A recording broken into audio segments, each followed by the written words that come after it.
What it do, Durag Nation? Marvel fans just can't stop winning, and the flood of Marvel Rivals news continues as we've got a new event based on Blade, new patch notes for Season 1.5, updates on the new way to earn free skins, and we have to talk about the widespread reports about mass layoffs, which Netease has officially responded to. As usual, I'll break down everything you need to know as quickly as possible. First, Hulk smash that like button to share the news with another Marvel fan, and let's get it. So let's start with the viral reports about layoffs at Netease. You probably saw a bunch of headlines like this across social media, with people panicking about the game potentially shutting down. We even had people review bombing Marvel Rivals on Steam in response to these stories about the layoffs. But here's the thing, all those reports are false. No way.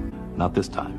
We created it. It's totally made up. These media outlets unfortunately decided to make people believe that the entire team that made Marvel Rivals was let go, when in reality, a 6-person team based in Seattle that was brought on around 2024 when the game was mostly done in order to assist the main team in China was unfortunately let go. Netease released a statement confirming the actual director of the game and the rest of the main staff are still working on Marvel Rivals, and they are looking to continue investing in the game's future. The timing, of course, is unfortunate, but as we all know, layoffs are part of the game industry, and all game development jobs aren't meant to be permanent, especially if they are determined to be inefficient or redundant. People are also throwing around the alleged revenue the game generated, which they claim is about 1 billion won or 136 million US, and we're using that to further attack the layoffs. But also remember, even if that is accurate, that doesn't factor in the budget. For reference, Black Myth Wukong costs around $70 million, and that was a linear single-player game with a $70 price point, not a free-to-play 6v6 multiplayer game with 37 playable characters. Plus, as a licensed game, Disney also gets a cut of all the profits. So while the game had a very successful launch,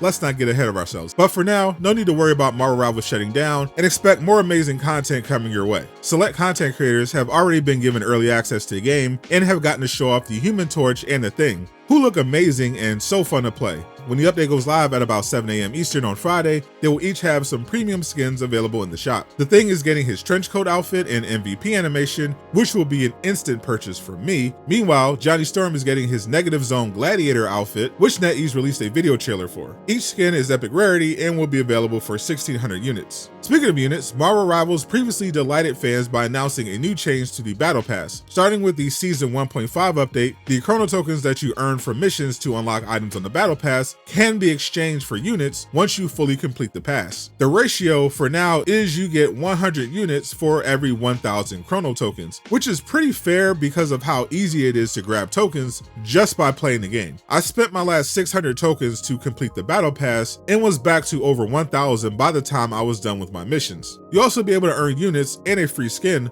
by playing the latest event. Marvel Rivals previously confirmed the existence of Blade with the official reveal of the new Central Park map that has our heroes storming Dracula's castle, where the Daywalker is being held prisoner and where Moon Knight will finally get the money Dracula owes him. Well, in part 2 of the Midnight Features event, which creators like my podcast partner Jay Shockblast got to preview, we must get to the bottom of Blade's disappearance and free him from Dracula's clutches. The previous Midnight Features event rewarded us with this amazing costume for Thor, and part 2 has something for another Vanguard character, Groot. Just like with the first event, you'll need to complete all the missions on each page and claim the rewards. Doing so will unlock new lore entries to advance the story, and eventually will allow you to claim the new skin for Groot. This will also likely mean one of the 2 playable heroes coming to the game in Season 2 will be the newly rescued Blade, which I'm so excited for. It's possible they may decide to not add him until part 2 of the season or Season 3, but hopefully Netease doesn't ice skate uphill and lets us play with Blade as soon as possible. We also have a massive patch coming with tons of notes. As previously confirmed in the Dev Vision video, the team is shaking up the meta with a series of buffs and nerfs to a number of characters. I'm not going to make this video longer than it needs to be by reading you every single change, but I'll put them all on the screen for you to read. The biggest changes I can see impacting the meta are the adjustments to the supports. Cloak and Dagger will take longer to get their ultimate, which also got increased healing, but you can no longer stack it, making it much less powerful than it was. The ultimate is faster now though, and Cloak's Terror Cape now inflicts 28% vulnerability.